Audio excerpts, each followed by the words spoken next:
बोलो जयकारा बोल मेरे श्री गुरु महाराज की। बोलो सांचे दरबार की। श्री नगली निवासी भगवान की। श्री परमहंस दयालु महाराज की। श्री अद्वैत वचनामृत में अब हम आगे बात करेंगे। जय सच्चिदानंद प्रेमियों। एक दिन इरशाद हुआ कि हर बुद्धिमान व्यक्ति ये बात स्वीकार करता है कि मनुष्य प्राणियों में सर्वश्रेष्ठ है और जिन गुणों के कारण वो अन्य जीवों से श्रेष्ठ है उस प्रथम तो उसकी बुद्धि है। इसी कारण उसको भलाई बुराई की पहचान है और भलाई बुराई की पहचान करता है। यदि बुद्धि उसको बतलाती है कि पीड़ा और व्याकुलता यदि शरीर में उत्पन्न जाए तो उनको दूर करने के लिए क्या युक्ति अपनानी चाहिए। उन्हें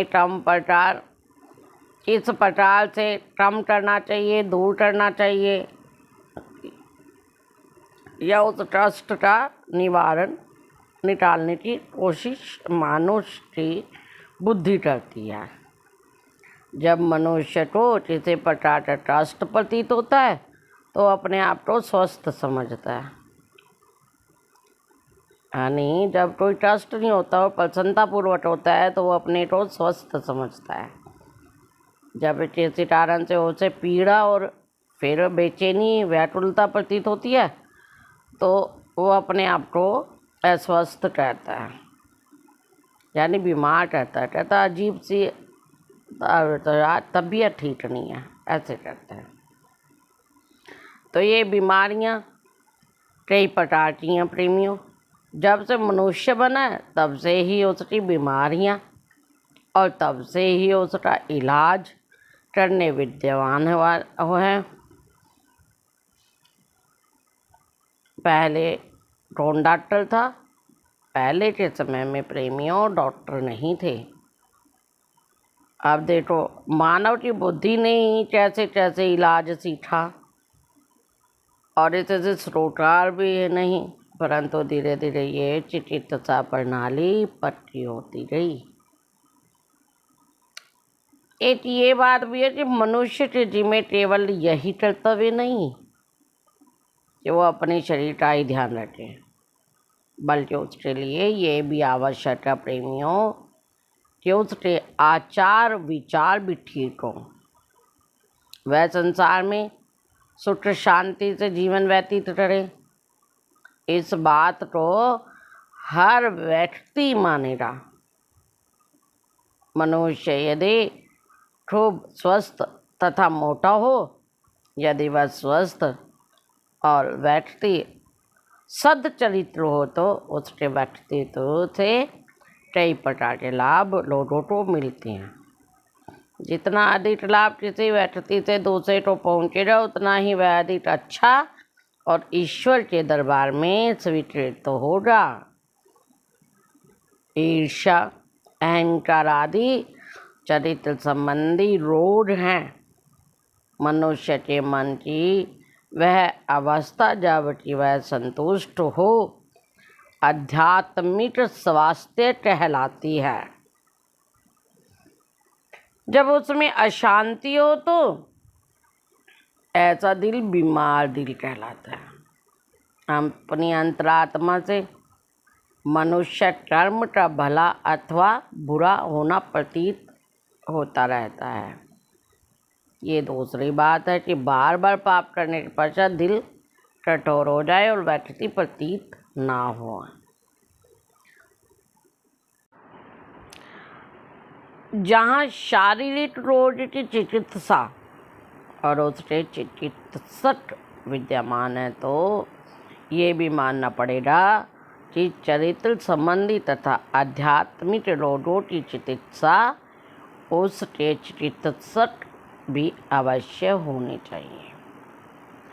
इन चिकित्सकों को नबी, रसूल, सूफ़ी, संत, साधु इत्यादि कहते हैं। उनके गुण ये हैं कि उनके विचार सदा के लिए दब गए होते हैं और सदचरित्रता का उच्च आदर्श जीते जागती मूर्ति हो गए। उनका दिल ईश्वर के प्रेम से पूर्ण हो, हर समय अपने आप को ईश्वर के हजूर में समझे। ऐसे व्यक्ति को संसार आदर मान का तनिक विचार नहीं होता, चाहे वह दुनिया में रहे अथवा उनके पदार्थों से दिल नहीं लगाता। उनका दिल तो ईश्वरीय सृष्टि के प्रति सहानुभूति से परिपूर्ण होता है। उनका काम ये होता है कि खुदा के बंदों के आध्यात्मिक रोगों का इलाज करे। जिस प्रकार शारीरिक चिकित्सकों के सिद्धांत उसी प्रकार से संत मत के भी कुछ सिद्धांत हैं। डॉक्टरों का तो कथन है कि स्वस्थ अंगों से ही स्वस्थ कर्म प्रकट होते हैं। यह संभव नहीं कि आँख बहरी हो और मनुष्य ठीक तरह से देख सके। यही दशा प्रेमियों मनुष्य के मन की है। यदि यह मन स्वस्थ है तो उसके कर्म भी अच्छे होंगे। संतों का तात्पर्य सारा यह होता है कि मनुष्य के मन की दशा ठीक हो जाए। इस मन की बहुत सी वृत्तियों में एक यह भी वृत्ति है कि जिसका मनुष्य पूर्ण रूप से ध्यान करता है, उसका चित्र अपने में लीन कर लेता है। और यह आश्चर्य की बात नहीं, लोहा जब चुंबक के पास देर तक रखा जाए तो उसमें आकर्षण शक्ति आ जाती है। संतों का वचन है कि मालिक सबसे महान है। जितने भी शुभ गुण हैं सब उसी में विद्यमान हैं। इसलिए मनुष्य को सब संबंध छोड़कर उसके साथ संबंध जोड़ना चाहिए। प्रेमियों, मनुष्यों को ईश्वर से संबंध जोड़ना चाहिए। जय सच्चिदानंद जी। आज मैं अपनी वाणी को यहाँ विराम देती हूँ। आप सब सदा खुश रहो और मस्त रहो। और मेरे ये जो आप तक लीला पहुँचाने का उद्देश्य सिर्फ यही है कि आप हमारे अद्वैत मत को जाने, समझे, पहचाने। और इसको शेयर भी कीजिए, सब्सक्राइब भी कीजिए और लाइक भी कीजिए। जय सच्चिदानंद जी।